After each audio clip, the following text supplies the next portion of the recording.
At a station in London, Joe, a ticket inspector, was finishing his shift. When he opened his locker, he found a letter notifying him that he wouldn't be getting the promotion he had expected.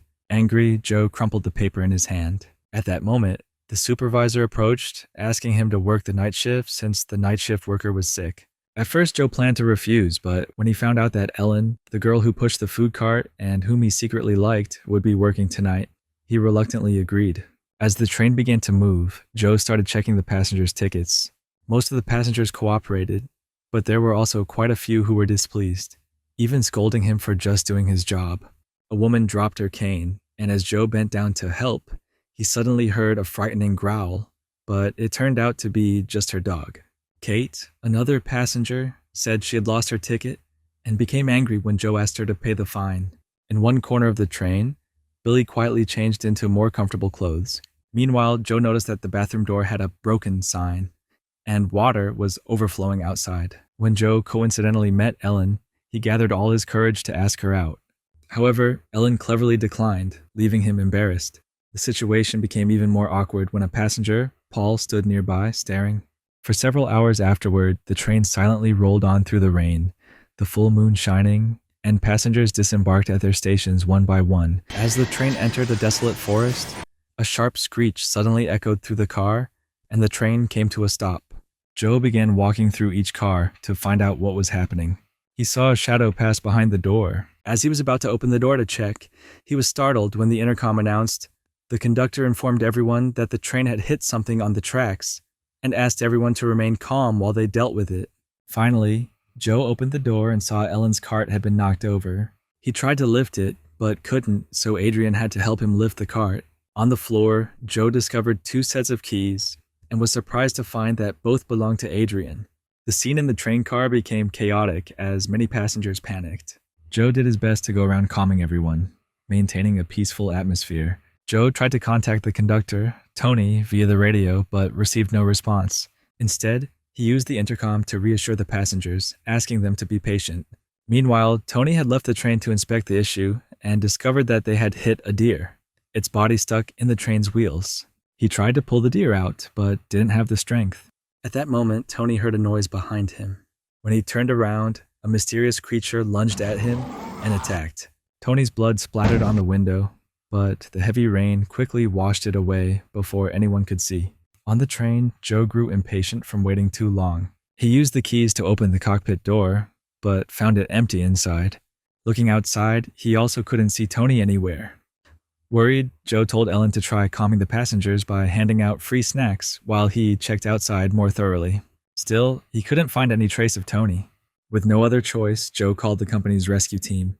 However, the line was static due to poor signal, and the rescue team informed him they were delayed because the storm had caused a series of accidents. Finally, Joe heard that the team would arrive in 4 hours. Then Joe informed the passengers of the extended wait time, causing them to start panicking and causing a commotion.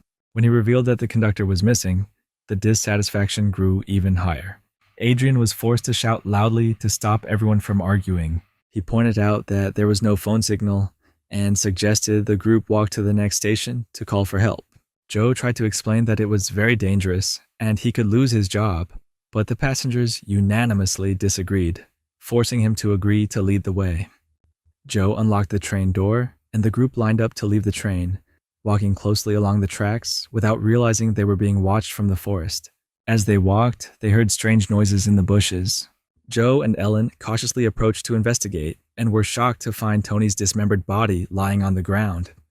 Terrified, the two quickly returned to notify the group of passengers, urging everyone to hurry back to the train. Howls and growls echoed through the air, growing closer and closer. Joe took a few seconds to open the train door, and everyone immediately rushed in, scrambling in fear. An elderly couple was slower than the others due to their age. As they were climbing through the train door, the monster suddenly lunged, biting Jenny's leg and shaking her up and down between the train doors. The group finally managed to pull her inside and lock the door tightly. Jenny was seated on a chair, and Ellen quickly used water to clean the wound and applied a temporary bandage. Meanwhile, Billy and Matthew shone flashlights through the window to check outside, but all they could see was thick darkness. Joe checked the door again to ensure it was securely locked.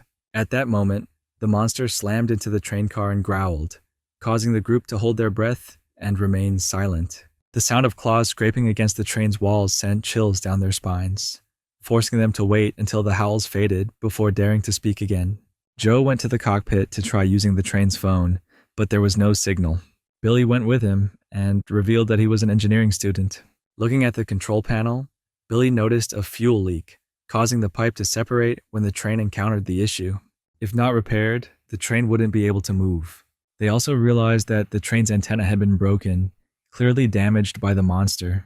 Joe informed the passengers of the situation, causing them to start discussing the creature that was attacking them. Adrian suggested it was a bear, but Nina quickly dismissed this, pointing out that bears don't howl. Jenny, still in shock, insisted it wasn't an animal, but something more human-like.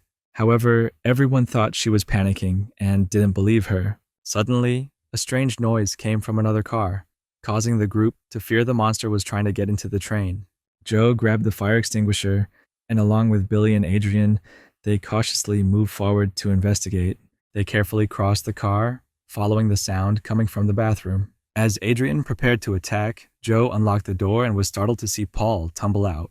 It turned out he had been trapped in there before the train encountered the accident. The four of them returned to the group and told Paul everything. Instead of panicking about the monster, Paul was simply upset that he had missed his stop. A while later, they checked Jenny's wound and noticed it was getting worse. She also began to develop a fever. Meanwhile, Kate noticed Nina was young and scared, so she told her a few stories about her daughter to comfort her. Suddenly, loud banging came from the train door, followed by a loud noise on the train's roof. The monster had jumped on top, causing the train lights to start flickering. At that moment, Nina's phone suddenly had a signal, and she received a call from her mother. But when she tried to ask for help, the monster suddenly lunged through the window, grabbing Nina's leg and pulling her outside with a desperate scream.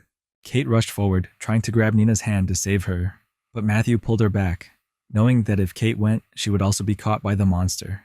The creature's growl echoed on the train's roof, and Nina's blood stained the window red. Panicking, the group quickly ran into another car to hide, while Kate screamed, blaming everyone for not saving Nina. An argument broke out until GD, Jenny's husband, shouted for everyone to be quiet, reminding them that they could only survive if they worked together. There was a toolbox on the train, and everyone began using the train's items to build protective barriers, including the seats. As time passed, the atmosphere grew more and more bleak, and people seemed to lose hope with each passing moment. Jenny and Kate suddenly realized they didn't know Nina's last name, and Jenny admitted that she had never had children, though she had always wanted to. In a corner, Adrian talked to Joe, explaining that he had 2 sets of keys, one for his family's house and one for a secret apartment he used for unsanctioned adventures. Adrian believed that sometimes you had to do whatever it took to survive, even if it wasn't pretty, and he suggested that Joe team up with him to escape, leaving the weaker ones behind. Before Joe could reply, Jenny suddenly vomited a lot of blood, even 2 teeth. Another argument broke out about what to do, but it was interrupted when Joe realized Paul had disappeared. The barricade had been moved, and Adrian wanted to fix it, but Joe and Billy convinced him to give them a minute to find Paul. Joe went into another car and discovered Paul had gotten trapped in the bathroom. When Joe tried to open the door, the bathroom light suddenly went out, and the monster jumped down from the roof to attack Paul. Joe was forced to retreat as the door was damaged, while the monster seized Paul, blood spilling from the gaps. Joe glanced through a hole and was horrified to witness Paul dying. He quickly returned to the other car, only to find Adrian had blocked the door. Hearing the noise, Adrian decided to leave the train to save himself. He removed the barricade from the train's entrance, but the door was locked, and Joe had the key. Joe continued to push the doors while seeing the monster getting closer. Just as he was about to be attacked, the passengers finally opened the door and pulled Joe inside, locking the door again. As the group tried to pile anything they could to create a barricade, Adrian attempted to break the window with the fire extinguisher, but failed. Unfortunately, the monster was too strong. It broke through the barricade and left Ellen frozen in place. Luckily, Joe acted quickly and pulled her out of the way, preventing the monster from attacking. The monster then turned to attack Joe. As it snarled right in front of him, Alan stabbed it, causing the monster to turn on her and throw her away. At that moment, the guys rushed in from behind, hitting and stabbing the monster with anything they had. Billy was grabbed by the monster around the neck and shoved up against the ceiling, but he was released when Adrian hit the monster's wound with the fire extinguisher. Meanwhile, Matthew grabbed a fire axe and rushed in, hacking at the monster repeatedly until it finally died. Kate had to pull Matthew back when he started to break down. A few seconds later, the group approached the monster and noticed a ring on its hand. As Jenny had said, it looked very much like a human. Matthew concluded that it was a werewolf. Adrian recalled that those who were bit would transform, and now everyone began to eye Jenny with suspicion. While some of the passengers covered the monster's body, Jeed recounted a train accident that occurred years ago in the area. Authorities had discovered several missing bodies, some burnt beyond recognition, but could not find any explanation. He concluded that it was the werewolf that had killed them at the time. At that moment, the monster suddenly woke up and howled, causing Joe to immediately rush over and hit it in the face with the fire extinguisher. In the forest, other werewolves heard the dying leader's howl. Suddenly, Jenny's face began to change, and she started growling. Adrian wanted to kill her before she fully transformed, but GED stopped him. Other passengers held him back, but Adrian still struggled, unwilling to let go. He pushed them away and started choking Jenny. Joe threw a punch, knocking Adrian down. Then, the group decided to tie both Adrian and Jenny with belts. They then made a plan. Billy would try to repair the train and teach Ellen how to press the buttons to get them out of there as soon as the train was operational again. Joe spoke over the loudspeaker, trying to keep everyone's spirits up. Matthew and Billy got off the train and quickly found the leak. As Billy crawled under the train to repair it, Matthew kept watch outside. Kate revealed that she and Adrian had a one-night stand a few months ago, but Adrian didn't remember any of his one-night encounters. Jenny began to have trouble breathing, and Adrian insisted that they had to do something before it was too late. At that moment, Matthew heard a noise in the forest and went to investigate, leaving Billy without any light. In the forest, Matthew heard Nina's cries for help and followed the sound, only to discover her body hanging from a tree, devoured by a werewolf. Horrified, Matthew tried to run, but werewolves quickly surrounded him. He tried to defend himself with an axe, but to no avail, and the werewolves pounced on him, devouring him alive. Inside the train, everyone heard Matthew scream as he died, followed by a loud howl. Jenny froze, and Adrian continued to urge Kate to kill Jenny. Finally, Billy finished repairing the train, and the lights came back on. Joe and Ellen tried to figure out the controls. Immediately after, the werewolves approached the train, and Billy had to quickly hide under the train to avoid being detected. However, they appeared right at the front window, causing Ellen and Joe to panic. Joe finally activated the train. Billy had to hold on to the vehicle to avoid being left behind. Suddenly, Jenny fully transformed. Kate quickly went to free Adrian before Jenny could use her new strength to break the bonds. Adrian tried to help but was knocked down by Jenny. At that moment, another werewolf appeared at the door and grabbed Kate, causing her to scream. However, Adrian kicked the werewolf hard, pushing both Kate and the werewolf out of the train. The train sped away, leaving Kate behind, quickly becoming prey for the werewolves. As GED tried to convince his wife, Adrian fought with Jenny, using a wrench to hit her. GED, furious, punched Adrian down before he could kill Jenny. Then Jenny lunged at her husband, biting into his neck, causing blood to spray everywhere. While Jenny was preparing to attack Adrian, Billy was struggling to maintain his balance and accidentally ruined the repair work, causing the train to stop again. Joe and Ellen hurried out of the control room and stabbed Jenny just as she was about to kill Adrian. In a fit of anger, Joe charged at Adrian to strike him, but Ellen stopped him. The werewolves seized the opportunity to break into the train. Joe and Ellen quickly ran to lock the door. Adrian realized that he would have a better chance of escaping if someone stayed behind as bait, so he knocked Joe down. But that wasn't enough to knock Joe unconscious, and he immediately counterattacked, sparking a fierce struggle between the two as they wrestled on the ground. Ellen grabbed a sharp piece of metal and cut Adrian, forcing him to release Joe. While Ellen tended to her friend, Adrian blocked their path, snatched the key, and jumped off the train. Immediately, the werewolves surrounded the two of them, but before they could attack, Billy appeared with a Molotov cocktail ready. He threw it at one of the werewolves, setting it on fire and starting a blaze. Billy then lit a torch, forcing the werewolves to retreat into another car, while handing Joe and Ellen a crowbar. The two used it to open the door and jumped off the train, while Billy was caught and killed. As Ellen and Joe ran through the forest, they heard the sound of the werewolves chasing them.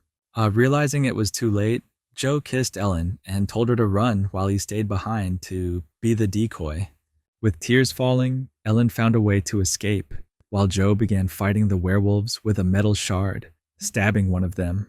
However, despite his best efforts, the werewolves were too strong, overpowering him, and Joe was bitten. A short while later, Ellen arrived at the next station, holding Joe's name tag in his hand. Meanwhile, Adrian continued running and found some clothes on the ground. Suddenly, the werewolves surrounded him, and a werewolf-turned Joe jumped out to attack. Don't forget to subscribe to the channel and turn on notifications to see more videos like this. Thank you for watching.